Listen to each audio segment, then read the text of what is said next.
Magandang araw sa ating lahat mga kapapsi. Ako po'y magluluto ng ulam namin sa tanghalian mga kapapsi. Adobo to. Pero kakaibang adobo to mga kapapsi. Pork adobo. Napakadaling gawin lang to mga kapapsi. Iniba ko lang yung style kasi marami na po tayong adobong upload. Ginawa ko lang ng may own version na lang. Yan, nagisa po tayo ng sibuyas at saka maraming sili mga kapapsi. Siling haba, ginisa ko. Yan. At ako po'y nagpapasalamat sa nagbigay sa akin ng sponsor ng ulam. Yan. Maraming salamat po sa aking kasamahan na si SG Ricky Salvino. Shout out sa'yo, idol. Maraming salamat. Yan.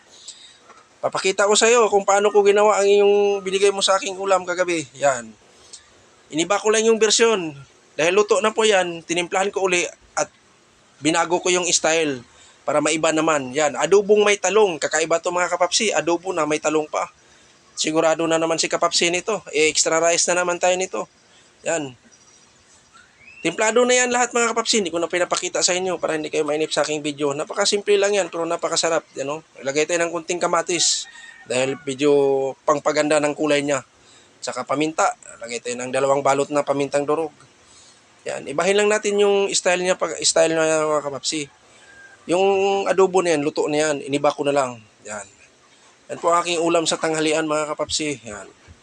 Napakasimple lang yan mga kapapsi pero napakasarap yan. Maglagay lang tayo ng kunting tuyo. Kahit kunting tuyo lang, pangpakulay lang niya. Saka haluin lang natin siya ng haluin. Yan. Malasang malasa mga kapapsi. Nagmamantika na. Sigurado na naman tayo nito. Mapaparami na naman tayo ng kain nito. Yan. Yan. Kunting ano lang yan mga kapapsi. Kunting kulo na lang. Yan. Para sa siksik at halo yung mga ricados natin. Timplado na yan mga kapapsi. Adobong may talong. Napakasarap yan. Lalo na yung talong. Paborito ko yan mga kapapsi. Yan, okay na. Ready to serve na yan mga kapapsi. Ready to eat na rin. Papatong na lang natin sa kanin mga kapapsi at ako'y kakain na. Hanggang dito na lang ako. See you next vlog.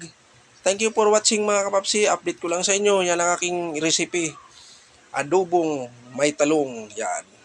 Talagang halatang halata na si kapapsi. Ganadong ganado kumain. Kahit umuusok yung kanin natin. Talagang sinusunggaban na. Hanggang dito na lang ako. Bye-bye.